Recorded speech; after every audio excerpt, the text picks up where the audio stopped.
Welcome to the Pharma Source podcast.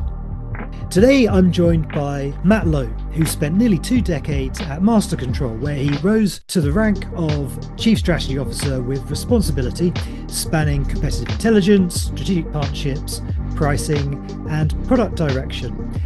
We're sitting down today for a conversation to really explore what AI-driven digital transformation really means in the contract manufacturing sector, where this industry is currently falling short and where the opportunities are. Matt, welcome to the podcast today. Great to have you. Great to be here, Luke. Thanks for having me. As a starting point then, strategy means a lot of different things to a lot of different people. What's your definition of strategy and what does it look like day to day at MasterControl? Yeah, it's funny. People ask that a lot. I usually say, well, I do all the things that nobody else wants to do. So Okay. I've done most of the jobs at MasterControl at one point or another over the past 2 decades. And so there are kind of two bents, I think, on the chief strategy officer role. One tends to be highly merger and acquisition focus. The other is what I would say more like my role, where I do a lot of different things in any given day, but that is because of the long history and breadth inside the company. So, oddly enough, a lot of my days are consumed now thinking, talking, presenting about AI and the impact that it has, both on our company as well as our customers, their workflows. What does it look like for the broader software market space? Even though I've done this for 20 years, there's never been a more exciting time to be doing what we do. The pace at which it's moving is unlike anything I've ever seen before. State of the art is advancing every 3 to 4 weeks. When you're looking way out into the future as a strategist, it's a little hard to read the tea leaves right now. It's a really interesting time, isn't it? For anyone in SaaS, anyone in software. Yep. How can you deliver a roadmap? Yeah, you use AI a lot. Yeah. It's quite good at combing for information, keeping track of what came out today. What did Claude do, or what happened with Gemini, or whatever it may be. I'm using the tools myself, which I think is probably the best way to understand what are they good at and what are they still not good at. The thing that's shocking to me, that pace of change piece, I may try something with Claude Code today that is an utter failure, but I'll come back in 3 weeks or a couple months and try that same task again, and it's markedly better than it was the last time. So keep coming back to things, even though it may not have worked out the first time. That's a big part of it. We're blessed, maybe that's a strong word, but in the market space in which we operate, the life sciences, regulation kind of gates the pace of change. And so a lot of the customers that we work with, they're still very early in AI adoption, necessarily so, because we're dealing with lives in outcome, right? And hallucination.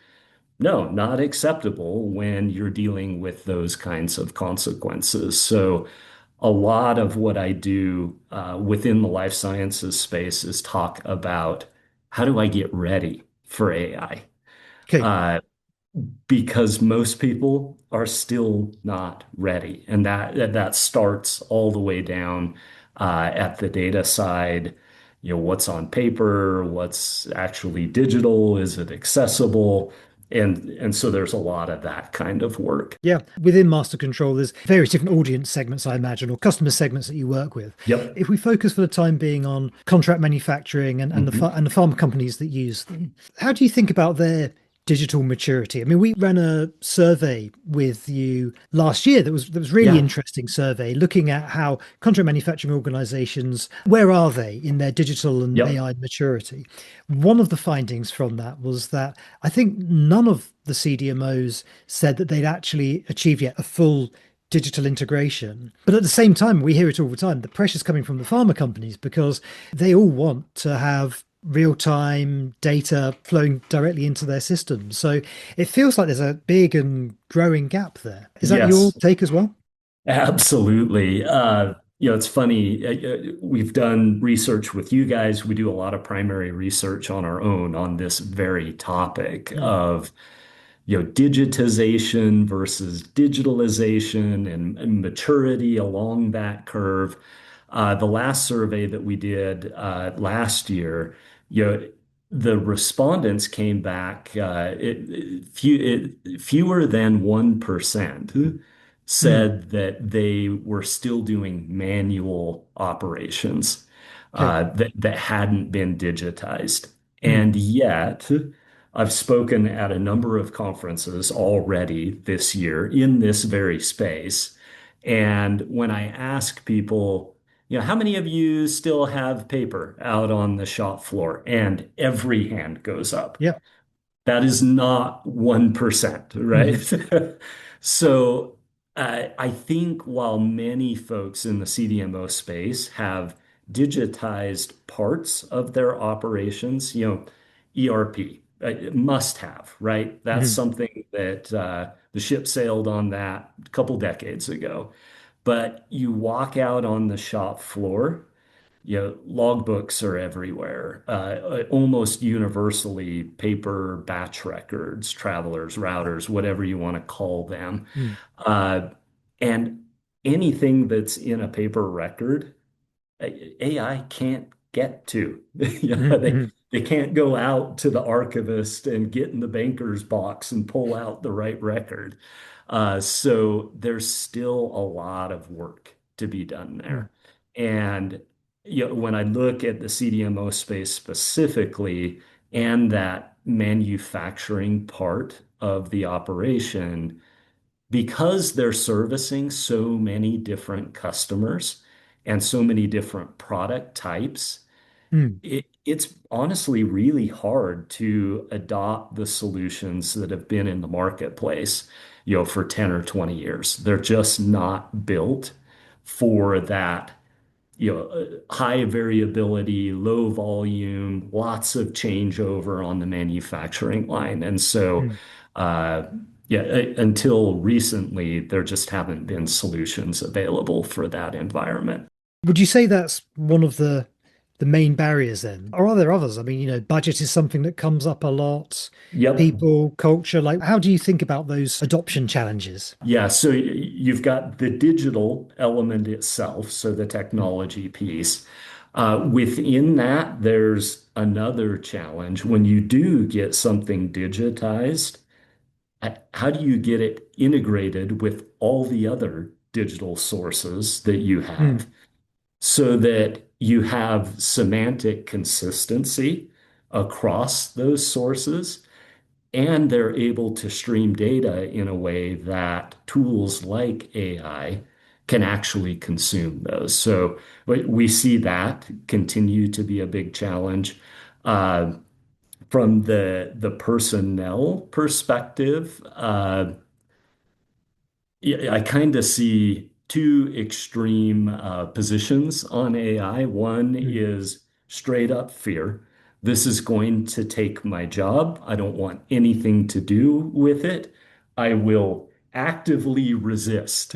And where does that come from? Because I imagine that's not going to be from a senior management level, or perhaps it is. It's funny. I think it spans the gambit there, all the way from executives down to folks working on the manufacturing line. And it change.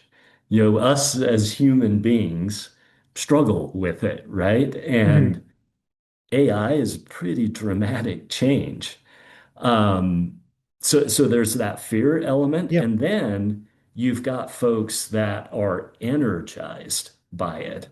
here is a way that I can become orders of magnitude more productive than I am now. And what does that Mm. mean? And how does that change what I'm doing? And can I do these things now that I couldn't do before because I was, caught up with all of this other stuff? And so, as I talk to my own kids, they're starting their careers. It's, you know, be early, be fast. Mhm. You'll learn how to use these tools because you're going to be way ahead. And if you wait, it's probably not going to go well. Yep. I mean, I think it would be a mistake to say that AI won't displace jobs because I think it absolutely will. There are jobs that people do today that AI will do, call it 2, 3, 4 years in the future. But in the same vein, there are jobs that don't exist today that will exist because of AI. Mm. And we see that happen over and over again with these large shifts in economy and the Mm. workforce, the So, industrial such as revolution, such as what, Matt? I internet. mean, yeah, yeah, yeah. What might they be in this wave? Those new So jobs. what kinds of new jobs? Yeah. Yeah. I mean, think about new kinds of cyber security that we Mm. have to deal with because of agents and AI tooling, things that we don't even know about yet. Mhm.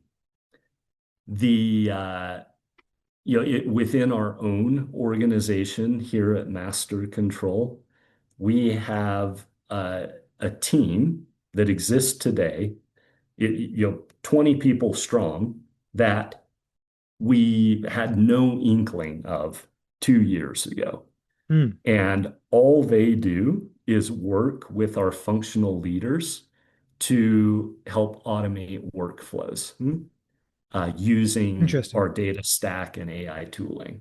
Mm. Forward deployed engineers. I mean, Okay.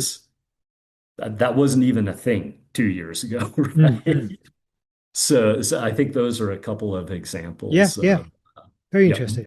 And then from the point of view of a CDMO, say, Hmm.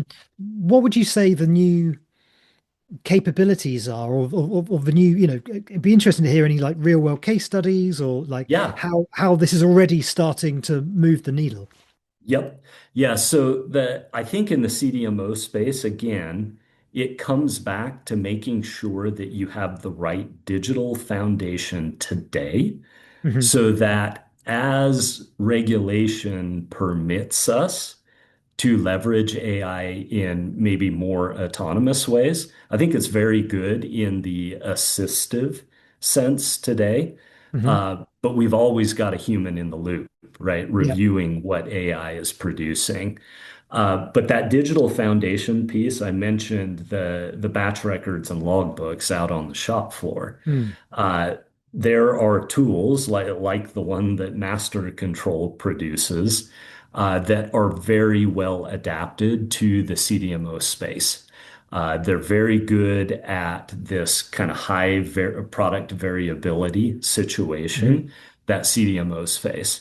And so getting something like that into the manufacturing process so that you actually have data to work Mm. with in an AI scenario. Now you can start to layer in with that operator co-pilot, for example, that Okay. sits alongside the operator and is watching what's happening in the manufacturing process, is able to identify patterns that historically have led to a scrap event or a deviation of some Mm. sort, Mm. and can now say, hey, this doesn't look good. What Yeah. if we make a change at this point rather Okay. than continue? So to prevent deviations before they happen. Yeah, yeah, Yeah. exactly. Yep. So, Interesting. things that we as humans, we're not able to remember the last 100 batches Sure. that we produced, the machine's very good at that. And Mm. so, yeah, I think that's a great example of where we're going to see gains from these technologies. Is that something that's possible now, would you say, that sort of co-pilot? Yes, I would. Its degree of capability varies. Mm. As I said earlier, it's only going to get better and better. Very interesting. So that sort of operator assistance model Uh-huh. now and getting the data out of the system so that you can get that Yep. assistance.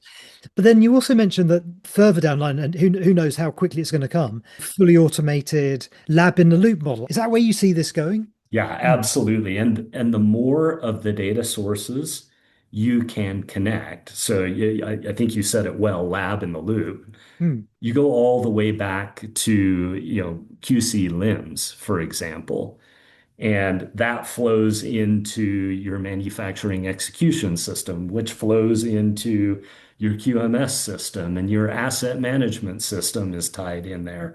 So Mm. all of these things coming together, the more data accessible across all the variables in the manufacturing process, the better the AI is going to be able Yeah. to operate. How close do you think someone is to first lab in the loops? I mean, obviously you don't have to mention any names, Yep. but I'm sure you work across lots of different clients. Are you Yeah. seeing Yeah. people Yeah. moving into that space already? Yeah, we are seeing it. I mean, we kind of headed in that direction with the incorporation of the equipment piece ourselves Hmm. early last year. So we didn't really have that capability before, but bringing that new data set around the instruments and equipment used in the manufacturing process, it brings a whole new source of data and variability that we can analyze and incorporate. Uh, I think the limbs is logical there. You bring that into the loop as well. As a strategy guy, Hmm. it's very interesting to me.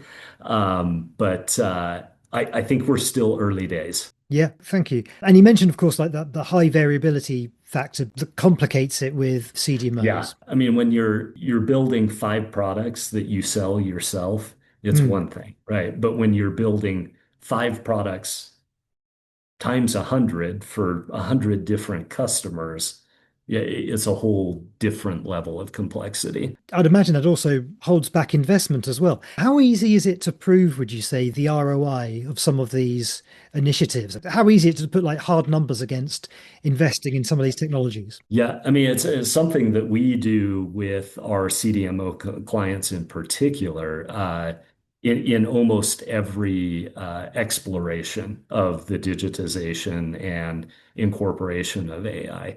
Uh, you can arrive at hard numbers really quick, and they're Mhm. very favorable. Uh, I think the big thing that has scared people off in the past is the length of implementation. I mean, Mm. if it's going to take a year to 3 years to roll this system out, it's not well suited to the variability and the complexity. If somebody can get it rolled out in 30, 60, 90 days, it's much easier to get that ROI data. Very expedient, right? How would that work for the uninitiated, very, Yeah, very high level? How realistic would it be to roll out a platform like this in a 3 to 6 month period? Yeah, it is very realistic. I mean, in Mm. our own experience with our client base, we average 117 days to go live Okay. with the manufacturing execution system. So that takes into account the tails as well. That's your median there. But yeah, absolutely possible with the tools available today. How do you work with your customers in terms of informing this vision? As you say, it's so fast paced, so much change. How do you sort of co-create your roadmap, work with customers to make sure that you're solving the right things? For any software company that's been around as long as MasterControl has, this concept of customer-driven roadmaps is really critical. Hmm.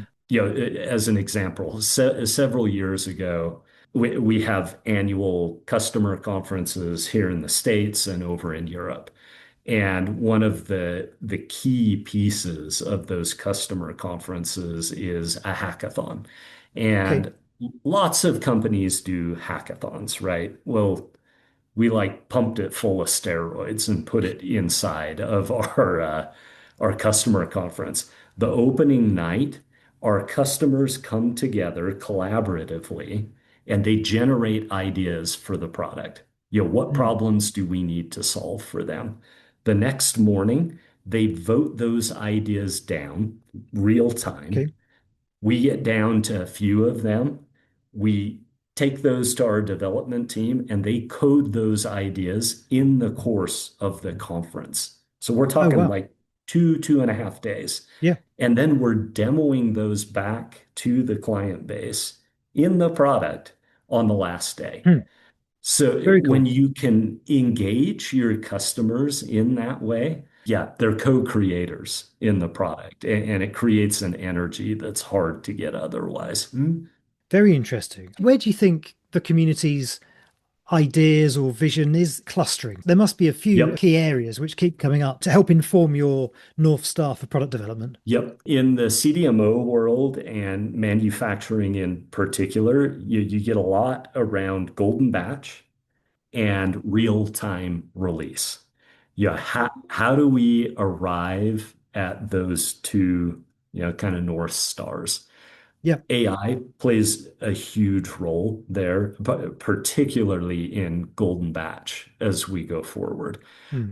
One kind of feeds the other. If you can arrive at the golden batch, well, you should be able to release it really fast, right? And this is where we get into, going beyond just an operator assistant or a co-pilot to, yeah, at what point do agents start to make decisions and Hmm. enact those in the manufacturing process Hmm. to achieve optimal yield and throughput, right?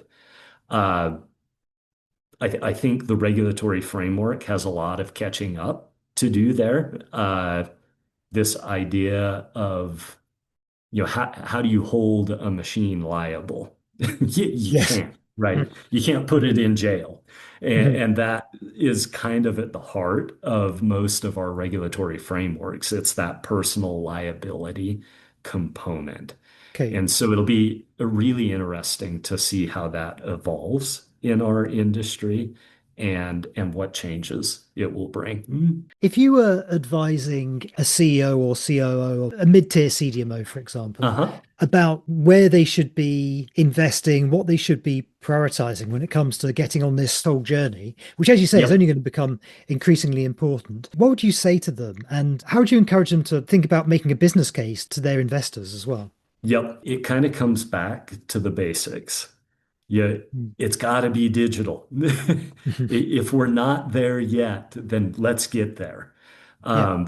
That's table stakes. It's funny. I was talking to a manufacturing leader at one of the top tier pharma toward the end of last year, and he told me, if I have one more person talk to me about agentic AI and then realize that they're still using paper batch records, I'm going to scream, right? Mm. It's the very basis of being able to do something. From there, it's really I'd like to think of using a risk-based approach to the use cases for AI.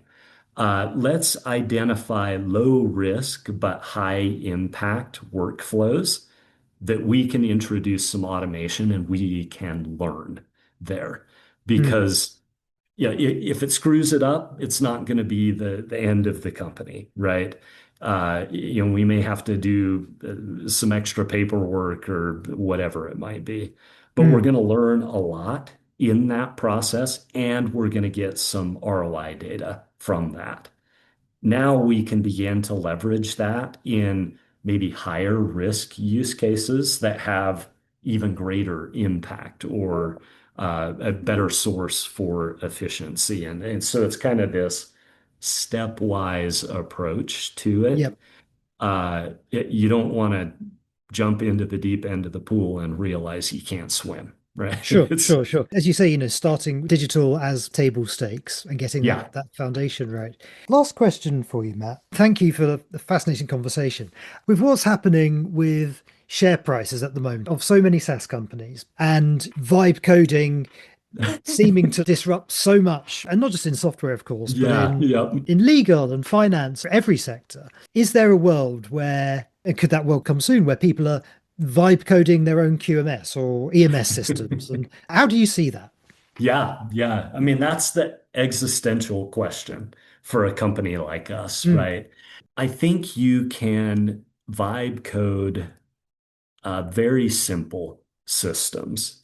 What folks fail to realize about enterprise systems, especially regulated systems of record, mhm, the level of complexity in the workflows and the interaction between the workflows, it's going to be really hard to vibe code that, mhm. let alone maintain it, have the proper security around it, uh, just the domain and regulatory expertise that's required to keep those things in compliance. Uh, I think it's going to be difficult. Yep. Impossible, maybe not. Mhm, But we see it more as this is going to enable our customers that already have our system in place to be massively more efficient because we are ideally positioned to deliver the AI agents directly in context to the workflows that they are already in today, mm, mm, mm. as opposed to starting ground up again. And the build buy has always been there. I think AI brings a new element to that, but ultimately, do you want to be a software developer Mm. or do you want to be a CDMO? Yeah. And that's I Or a think drug it will developer. all Yeah. yeah, exactly. I think that will always be kind of the ruling part of running a business. I feel the same. And in the space that we operate, events is an important part of our business. We wouldn't expect 600 people to turn up to a venue on a vibe coded event app. And that's just because there's a critical point there we wouldn't want to get through the door. And that's not regulated, and people's Yep, lives don't depend on that being delivered well. So, yeah, I completely agree. But presumably, with that digital foundation, your customers would then be able to create their own AI models or forecast on top of that, right? On top of that, like rigorous data layer. absolutely. Yep. Yeah. So one of the primary things that we're developing is our own MCP, Model Context Protocol, Okay. so that our clients can interface their agentic framework with our QMS or MES or CMMS or whatever product we're producing, right? So I think there will be a combination of, company specific proprietary agentic type tooling Yep. combined with what we're providing as a vendor. Because what we provide, they don't have to build and they don't have to support it and fix it and make sure it's not leaking all your data Yeah. Yeah. out into the World Wide Web and all the fun stuff that goes with that. Fascinating. Thank you, Matt. Thanks for your time today. It's been a pleasure speaking to you. You as well. This is a fun topic to talk about. So glad we were able to cover it today. Thank you.